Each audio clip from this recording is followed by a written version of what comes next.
I'm going to search your bag. I'm going to search your bag. I said, okay, that's fine. I told you there's no phone in my bag. My husband has just taken the phone to go and keep downstairs. I don't have a phone. He wanted to search my bag. I said, okay, because of that, he pulled me out of the line and put me to one side. I put my bag down. He wanted to start searching. And I now told him, I said, Oga, is this lawful for you to dip your hand in my bag and start? What are you looking for there?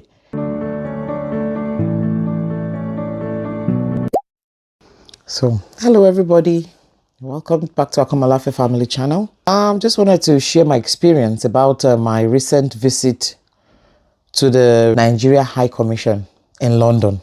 So our trip there was to get Nigeria passport for our little baby Phoebe. Towards our JAPADA plan. She's the only one in the family who doesn't have a Nigerian passport. So we left our home around 3 o'clock in the morning, 3 a.m. in the middle of the night, because it was going to take us 5 hours to drive from where we live all the way to London. So we got to London around 6:30, 7 a.m. thereabout. So we just parked our car in an area where we lived before, because we were quite familiar with the area. We parked our car there. I changed my baby, and then we jumped on the bus going to central London. So from where we parked to central London is roughly another hour on the London bus. We would have left around maybe 8 because we didn't get there until like 9:30. So why we had that little delay was the first bus that we took terminated in the middle of the way and said it wasn't going anymore. So we had to come down and wait for another bus. So all that took a lot of time. And it was very, very stressful experience for myself and my husband. But the baby was just enjoying the sights that she was seeing and having fun. So we got there 9:30, and the first impression was I didn't see much crowd. That was quite unusual because we've been there. I mean, this last one that we went was the third time that I've been there since being in this country in the last 15 years. The very first one, maybe would have been 2 years in this country at the time, was the worst experience because the queue was long from here to China. When I got there and I only saw like 4 or 5 people in front of me, I was like, what happened? What's happening here? So, and within minutes, we had already gotten to the front of the line and they asked us for our documents. We didn't have the postal stamp and the envelope. We didn't have those two. So they were quickly dismissive, go and get it, go to the post office, blah, blah, blah. And that post office is like another 7-8 minutes walk from that place to the post office. I look at my husband, I said, well, I'm so tired, with all the stress and everything. My husband was like, okay, will I wait for him to go and get it? I said, no, there's no point standing here. Let me just follow you. As we wanted to go, then we saw some men just standing by the side, 2 men. We didn't even realize that they work there as well. So they were like, oh, they've got some that they are selling, that if we wanted to buy from them. So they sold to us at premium, obviously higher than what we would have bought it at the post office. Obviously, they were doing it to make some profit. That should have been the service provided by the Nigerian High Commission. It would have made more sense for somebody to have a stand in there selling those things, as opposed to just standing on the road and offering it to people. I think they actually need to start selling the stamp and the envelope in the place, just to save people time, to be going down. We got checked in after we have all our documents.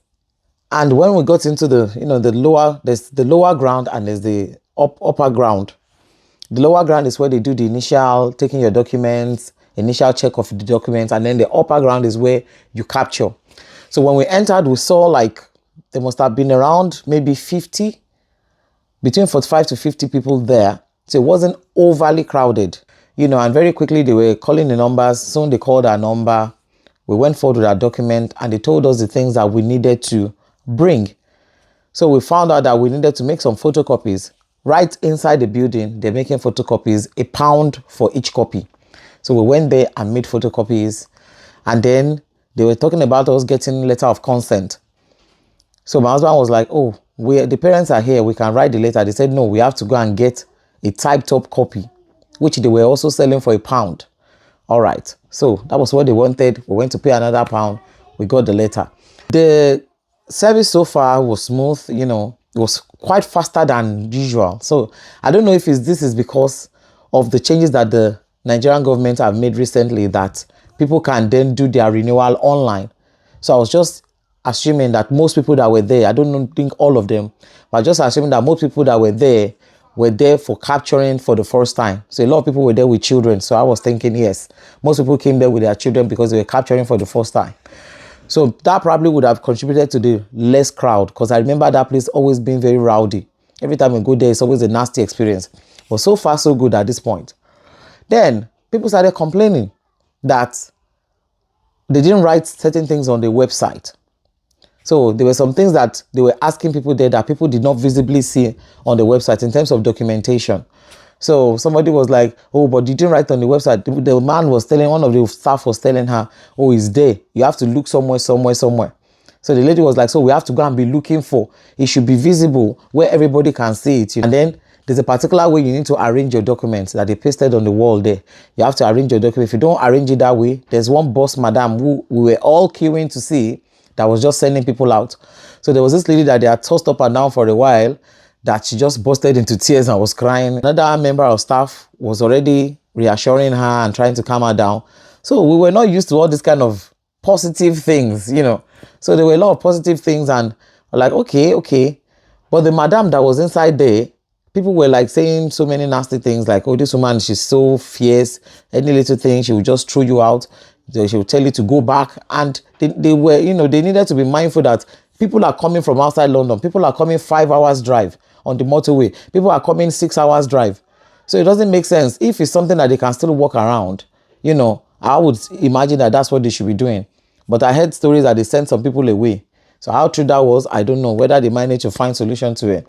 Anyway, so we managed to get in. We tried as much as possible to put our document together and not be sent back. Luckily, ours was one of the fastest ones. The woman didn't send us back. So shortly after that, we were called to come upstairs. I'm giving this account, you know, in this order because I'm just reflecting on it.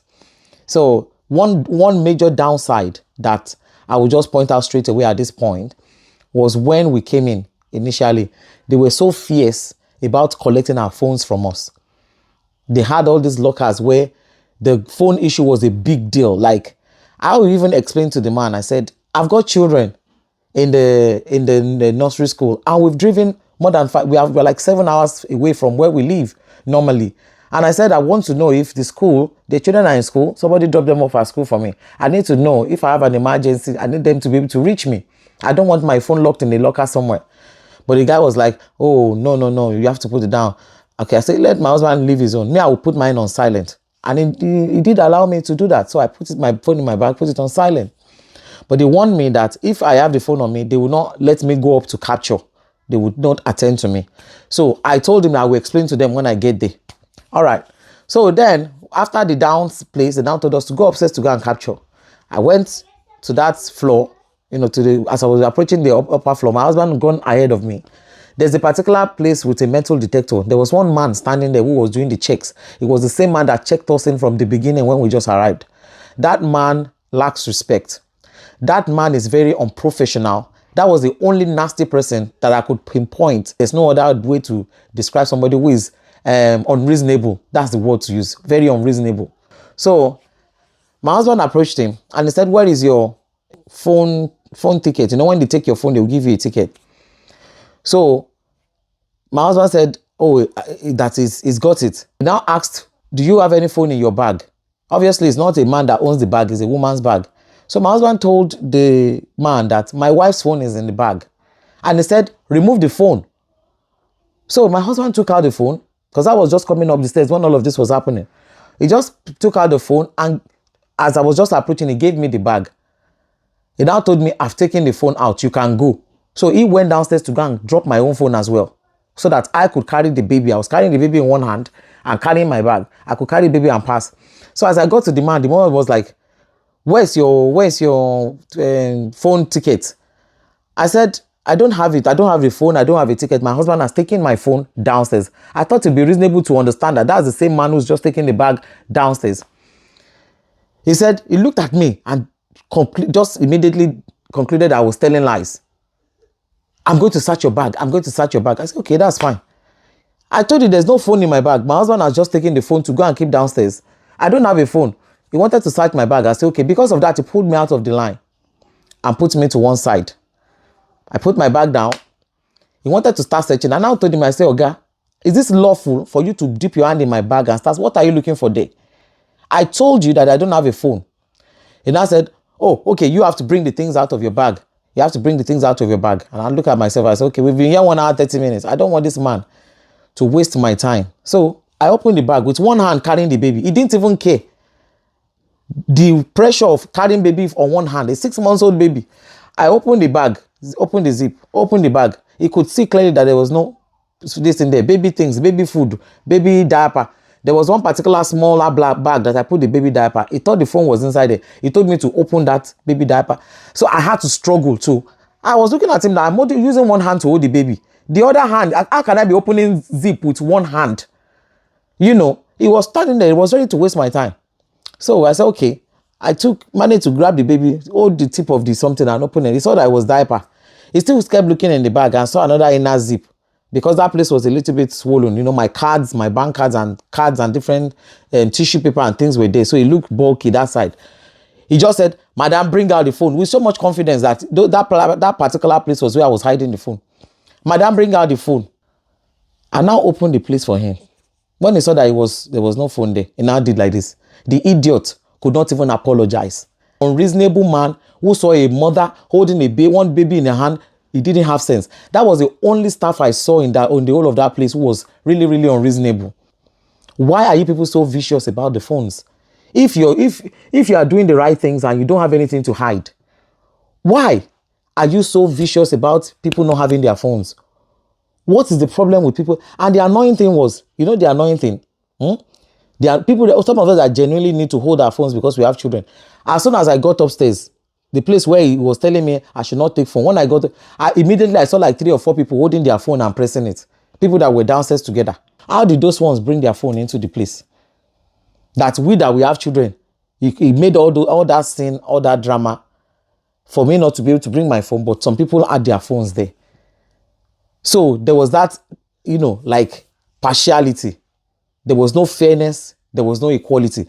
But in my own opinion, generally, I didn't have any complaint up until that point because it was a better service than what we used to have. But guess what? When we got upstairs, sat down for another maybe 30 to 40 minutes or so, they called us. They didn't allow my husband coming into the capture room. So they only let me and my baby. And there was another member of staff there. Oh my goodness. That guy needs an award. If I could issue an award, I'll give it to that member of staff. That guy is so perfect. I don't know, maybe they employ him socially for babies. The way he was playing, the moment I stepped my foot into that place, he was already playing with my baby. And my baby was just giggling, you know, was laughing, even though she had cried earlier, because at that point, we were coming to like 2 hours, 15 minutes there altogether at that point. And the man started playing with her and called, what's her name? Calling her name. I didn't know it was one that was going to capture the baby. And she just started laughing and she was playing. All of a sudden, he said, oh, Madam, come and sit down there. We went to sit down and it was so professional. Within minutes, he had captured my baby's picture. He asked for the details, you know, for us to cross-check to make sure that everything was correct. I checked. So nice. He was very calm to explain things to us. So that man's service, just all the anger I felt, all the frustration I felt from the previous man just disappeared. Out of all of them, that guy was the only bad experience that was there. So that was like a big plus for NIS, for Nigerian Immigration Service, for that particular high commission, because I wasn't expecting that level of service. So that's my honest review. So many has changed. They need more, make it a little bit easier. You know, they need to train their staff as well. And something as small as not having soap in the toilet. The toilet, I won't give you pass mark for that one. I think they need to do a little bit of updating in that building. They need to do some updating, especially in the toilet area. There was nothing to wash your hands. Look at we that were breastfeeding babies, we were preparing baby food, and man, I just had to keep managing to use wipes to wipe my hands. I wash my hands with water and then I'll wipe my hands with wipes. There was no soap. So please, something as small as that goes a long way. Somebody was even telling me, go with your tissue paper. When you get there, there's nothing. But when I got there, I saw tissue paper. Although I didn't use their tissue paper, but I saw it. So they had tissue paper, but they didn't have soap. Overall, I give you a thumbs up. I am so happy that, you know, Nigeria is finally catching up So thank you so much, guys, for watching, and I will catch you on the next one. Bye bye.